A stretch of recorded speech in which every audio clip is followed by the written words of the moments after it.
This is a presentation that I've used a lot to explain to people the various areas that they're going to get certified in. I'll use this to phrase the other videos that I'm going to do on the specific blocks and the specific areas that we're going to talk about. But you'll see that on this pyramid I've got it divided in between personal versus enterprise level technology. Personal side is what we as individuals deal with. On the enterprise side, that is the servers and storage and networking that you're dealing at a corporate level or a data center level. Underlying everything is the hardware, and that is the basis that everything runs on. I've actually added a second stage to this where I'm layering on virtualization, so virtual hardware, and we'll see that later. On the personal hardware side, you've got the PCs and accessories. Enterprise hardware, you've got the servers and storage, and typically in the data center. And then connecting the servers and the storage, you have to the PCs, you have the network hardware. Certifications at these areas. There's more here, but these are just some basic certifications that I'm going to talk about. On the personal hardware side, A+ from CompTIA.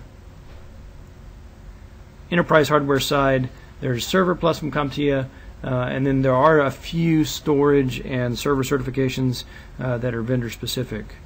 The major one that most people focus on at this level is the networking hardware certification. Cisco certifications being the predominant one, but also CompTIA Network Plus. Running on the hardware is the operating system. Different operating systems on the personal level versus the enterprise level.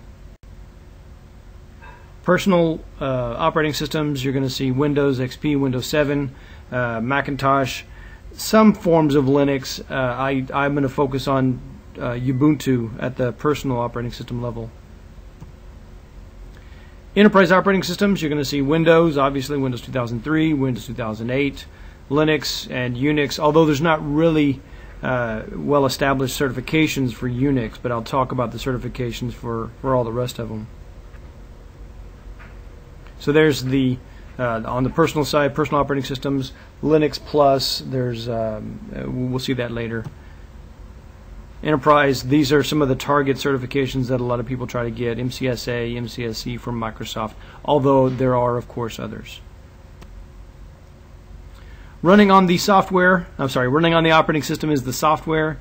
We have the personal versus enterprise kinds of software. I'm going to focus on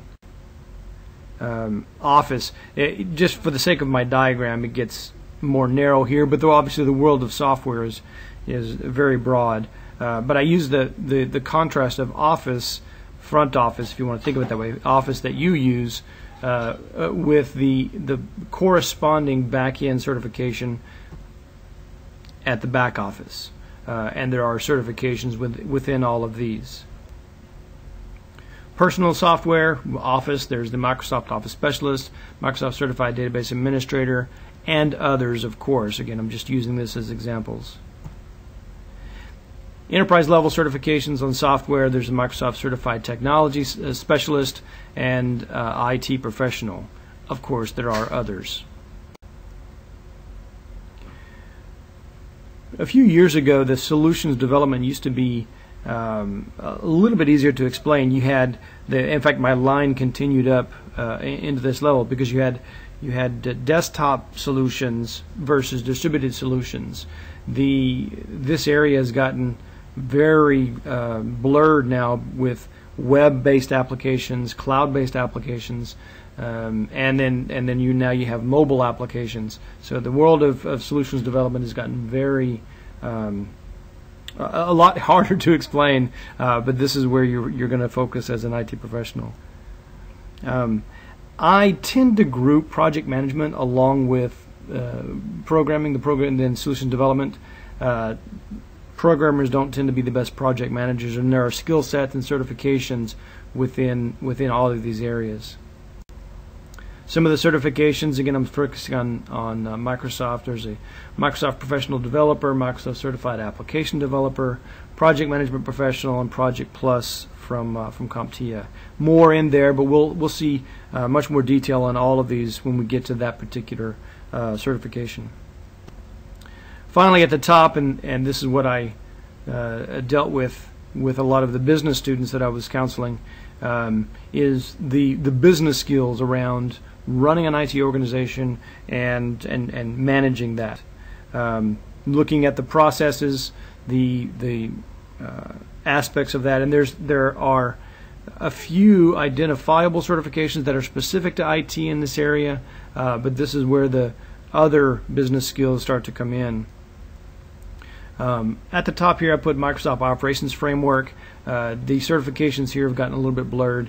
For security, there is the Certified Information Systems Security Professional certification, which is sort of the flagship for security, but there's obviously much more in all of this. So this is the framework. I use the framework to guide the conversation around specific areas of certification. And just recently I've added in discussion about virtualization and the cloud. This is the we're past the internet era, we're into the virtual era. Virtualization and the cloud are changing a lot of the nature of the IT industry. I'm going to use the same model for the beginning of the discussion, but you'll find that the technologies at work here begin to get very different. But going back to my original model, I've got the personal versus enterprise hardware, and you do have virtualized hardware. You got virtual desktop, server virtualization, and there's even the discussion around network virtualization, which is a bit different, but hopefully we'll be able to talk about areas of certification that are growing in the hardware virtualization era. Kind of the same idea. You've got the operating system, typically the operating system running on a virtual machine, although I am going to group in here, I believe, I'm going to group in here a discussion around the operating systems that are intended to support virtualization. So I'm going to talk about VMware, Hyper-V, and XenServer from Citrix. And on the personal operating systems, this is just desktop virtualization again.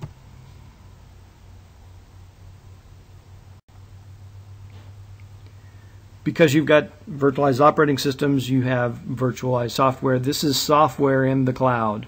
There are cloud-based applications. People are using that more and more, and we are starting to get some certifications in this area. The idea with virtualized software was to make it easy and accessible for everyone, but there are certifications that we can look at in this area. So on the personal side, you've got the Office 360. I put in SharePoint. There are a couple of SharePoint certifications on the end user side that you can look at, and then on the back office, the corresponding back office side, there are now certifications for the various back office applications running in virtualized environments. Developing solutions for a virtual environment. Very different process, a very different skill set. We'll see that there are some niche certification paths that you can take for solution development in a virtual environment, but the same idea goes. I'm actually going to throw in there's a project management certification for dealing with a distributed workforce, which I'm throwing in that virtualized solution development area as well. And then the same thing, of course, with the management side, different processes, different technologies in a virtual environment. This presentation, as well as any of the links that we're going to use, will be available on abc123search.wordpress.com. And thanks for watching.